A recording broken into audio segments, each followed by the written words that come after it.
کہ لیلا اور مجنو کو دنیا سے گئے ہوئے بھی 1500 سال گزر گیا ہے، لیکن ابھی اگر ہم کسی کو مجنو بولتے ہیں تو پورے گاؤں والے سمجھ جاتے ہیں کہ اس لڑکے کو کوئی چھیڑ رہا ہے عاشق کہہ کے، جبکہ آپ بھی نہیں جانتے کہ مجنو صاحب کہاں پیدا ہوئے۔ پتہ ہے آپ میں سے کسی کو؟ نہیں۔ لیلا کہاں پیدا ہوئی؟ نہیں۔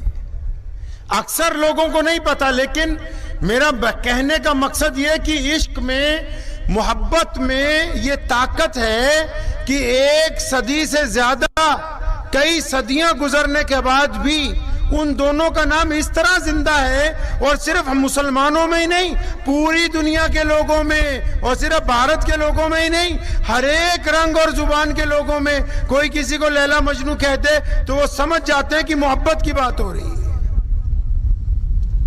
اب وہ جو مجنو تھا اس کا نام قیس تھا، عرب میں پیدا ہوا، یاد رہے گا آپ کو نام اس کا نام کیا تھا؟ قیس۔ اور جو لیلا تھی، یہ جو رات ہے نا، رات، عرب کی زبان میں رات کو، اندھیرے کو لیلا کہتے ہیں، لیل۔ قرآن پاک میں سورت بھی ہے نا لیلۃ القدر کے اوپر، مطلب یہ رات کو، اس کالی چھت کو لیل کہتے ہیں۔ تو جب لیلا پیدا ہوئی تو اس کا رنگ اتنا کالا تھا، اتنا کالا تھا، اتنا کالا تھا کہ اس کی ماں نے اس کا نام کالی رکھ دیا، مطلب اس کو عربی میں لیلا کہنے لگی۔ لیکن جب لیلا بڑی ہوئی، مجنو بڑا ہوا، اب جب دونوں میں محبت ہو گئی تو پھر ان کا جب چرچا بازار میں عام ہوا تو جو اس علاقے کا جو بڑا آدمی تھا، یا اس دور کا کوتوال ہوگا، یا گاؤں کا جو بڑا آدمی ہوگا، چودھری یا سرپنچ، وہ ایک دن لیلا کے والد کے پاس گیا، کہنے لگا میں نے سنا ہے کہ وہ قیس جو ہے وہ آپ کی بیٹی کے ساتھ محبت کرتا ہے، تو اس کا مطلب کہ آپ کی بیٹی بڑی خوبصورت ہے، میں کم از کم ایک دفعہ اس کو دیکھنا چاہتا ہوں۔ تو وہ جو لیلا کا ابو تھا نا، وہ ہنسنے لگا، کہنے لگا ٹھیک ہے آؤ بیٹھو، چائے بنوائی۔ تو اس نے آواز ماری، بیٹا لیلا ادھر آؤ۔ تو جب لیلا اندر سے آئی نا تو وہ اتنی زیادہ کالی تھی، عام کالے لوگوں سے بھی زیادہ بالکل کالی تھی۔ تو وہ دیکھ کے حیران رہ گیا، کہنے لگا اچھا یہ وہ لیلا ہے جس کے پیچھے قیس جو ہے وہ دیوانہ بنا پھرتا ہے؟ اس نے کہا اس میں تو مجھے کوئی خاص بات نظر نہیں آئی۔ تو لیلا نے اس کو ٹوکا، اس بڑے آدمی کو، کہنے لگی سنو، تم کہتے ہو کہ لیلا میں کچھ خاص نہیں ہے، اگر تم مجنو کی نگاہ سے دیکھو تو پھر دنیا میں لیلا سے زیادہ حسین کوئی نہیں ہے۔ نگاہ ہونی چاہیے محبت کی۔ اب وہ ادھر قیس کے ابو کو پتہ لگ گیا، یہ واقعہ آ گیا تو سنا، پہلے یہی سناؤں آپ کو، پھر اگلی بات ہوگی انشاءاللہ۔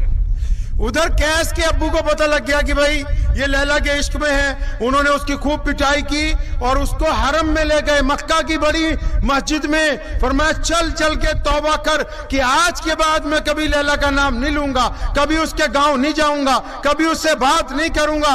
اب مجنو نے، اب جس کا نام قیس تھا، اس نے نیت باندھی، 2 رکعت توبہ کی۔ جب دعا کرنے لگا تو دعا کرتا ہے، کیا کہتا ہے کہ یا اللہ تو جانتا ہے کہ میرا لیلا کے بغیر گزارا نہیں، آپ اللہ کے واسطے میرے ابو کو ہدایت کر دیجئے۔ اب اس کا باپ بڑا ناراض ہوا۔ تو چنانچہ ان دنوں میں یہ واقعہ پیش آیا، کون سا؟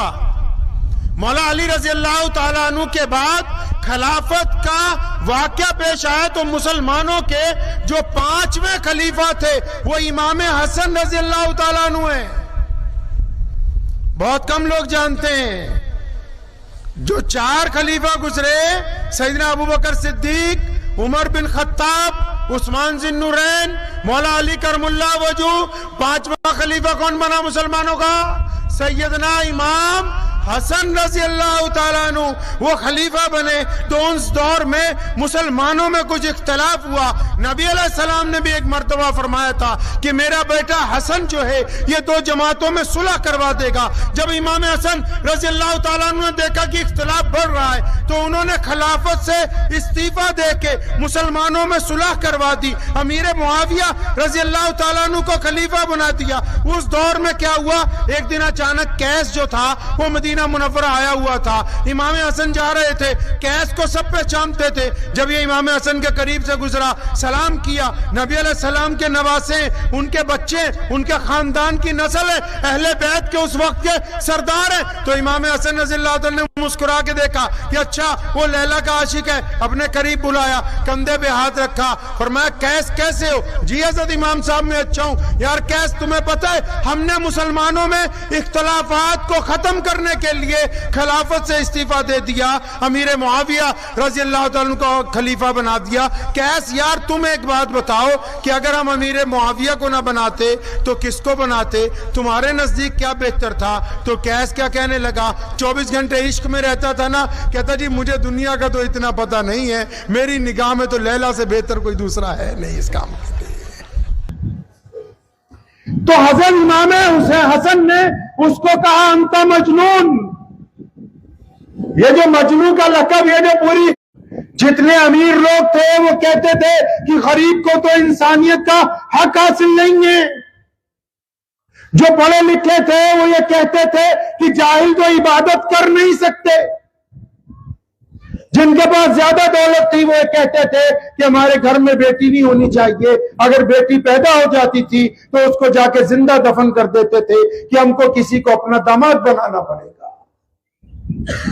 اگر آپ کو صحیح معنی میں پیارے محمد علیہ السلام کو دیکھنا ہے تو اسلام سے تھوڑا سا پیچھے دیکھنا ہوگا کہ ان کے آنے سے پہلے دنیا کیسی تھی.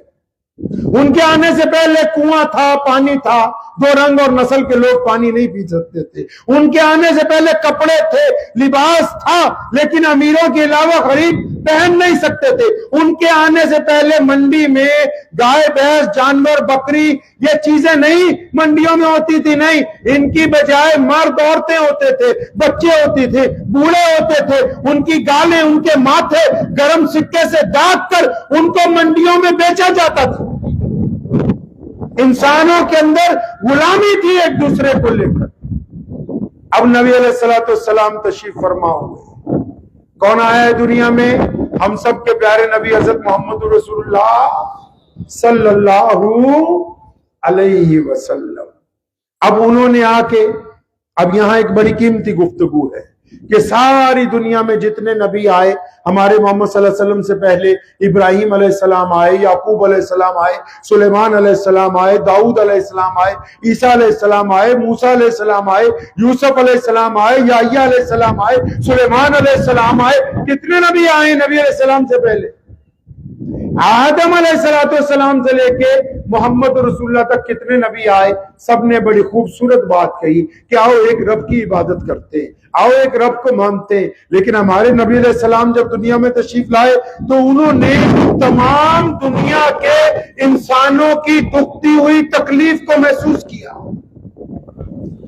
انسانوں کی دکھتی ہوئی تکلیف کو محسوس کیا ہے, کیونکہ اس وقت تک دنیا میں یہ رواج عام ہو چکا تھا کہ جو کوئی بھی چناؤ لڑتا تھا, جو کوئی بھی بادشاہ بنتا تھا, جو کوئی بھی فتح کرتا تھا, جو کوئی بھی بڑا بننا چاہتا تھا, وہ دنیا کے لوگوں کو ایک ہی بات کہتا تھا کہ تمہاری ضرورت روٹی ہے, تمہاری ضرورت کپڑا ہے, تمہاری ضرورت مکان ہے. کتنی ضرورتیں انسانوں کی؟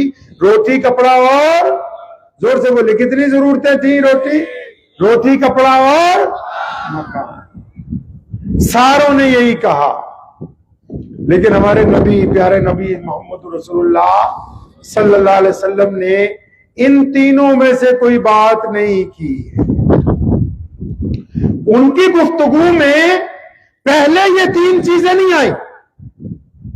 انہوں نے انسانوں کی دکھتی ہوئی رگ کو پکڑ لیا, تکلیف کو محسوس کیا کہ انسانوں میں تکلیف کیا ہے, ان کا روگ کیا ہے, ان کی پریشانی کیا ہے, ان کا دکھ کیا ہے, یہ پریشان کیوں رہتے ہیں.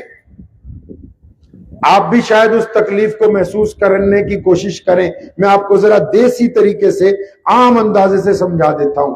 ہمارے ہاں پنجاب میں جو ہمارے ابو ہوتے ہیں ان کی جو بہن ہوتی ہے جس کو ہم اردو میں پھپھو بولتے ہیں ہے نا, آپ کے ہاں بھی پھپھو ہی ہوتی ہے, تو مراٹھی زبان میں کیا کہتے ہیں اس کو؟ اس کے میاں کو کیا کہتے ہیں؟ پھپھو کے میاں کو پھپھا بولتے.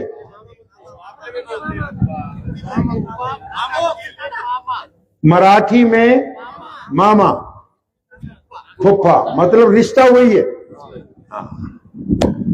اب رشتہ وہی ہے. اب آپ نے دیکھا ہوگا جب کبھی بھی پھپھا کے سالے یا سالی کی شادی ہوتی ہے تو سب سے پہلے شادی والے دن وہی منہ بنا کے بھاگتا ہے وہاں سے. بھاگتا ہے کہ نہیں؟ آپ بھی تو کسی کے پھپھا ہوں گے. اب وہ جب پھپھا بھاگ کے اپنے گھر پہنچتا ہے تو اس کی اماں اس سے پوچھتی ہے, بیٹا تمہارے تو سالہ کا شادی ہے, تمہاری سالہار کی شادی ہے, تو تم ناراض ہو کے کیوں آ گئے ہو؟ اپنی بیوی کو وہاں چھوڑ کے ناراض ہو کے کیوں آئے؟ تو وہ جو ایکسکیوز دیتا ہے, وہ جو وجہ بتاتا ہے, وہ یہ نہیں کہتا کہ کپڑے اچھے نہیں تھے, کھانا اچھا نہیں تھا, مکان اچھا نہیں تھا, سواری اچھی نہیں تھی. وہ یہ ایکسکیوز دیتا ہے کہ میں 2 دن سے اپنے سسرال میں ہوں تو سسرال والوں نے میری عزت نہیں کی ہے, مجھے رسپیکٹ نہیں دی, مجھے ہر معاملے کے اندر آگے نہیں رکھا ہے. تو بڑی ضرورت کیا ہوئی؟ روٹی نہیں. بڑی ضرورت عزت ہے. بڑی ضرورت کیا ہے؟ کپڑا نہیں. بڑی ضرورت عزت ہے. بڑی ضرورت کیا ہوئی؟ مکان نہیں. بڑی ضرورت عزت ہے. اگر روٹی کم ہوگی تو گزارا ہو سکتا ہے, کپڑے پھٹے ہوئے ہو گزارا ہو سکتا ہے, مکان کی چھت اگر بارش میں چھو رہی ہو تو گزارا ہو سکتا ہے, لیکن اگر کوئی سرے بازار آپ کی بے عزتی کر دے تو گزارا نہیں ہوتا. اگر کوئی رکشہ والے کو گالی دے دے تو اس رکشہ والے کا گزارا نہیں ہوتا. اگر کوئی کھیت مزدور کو گندی گالی دے کے نکال دے تو اس غریب کا گزارا نہیں ہوتا. اگر کوئی پل کے نیچے رات کو سوتا ہے, کوئی اس کو آگے ٹھوکر مار کے بولے کہ یہاں سے ہٹ جا, تو اس کا گزارا نہیں ہوتا.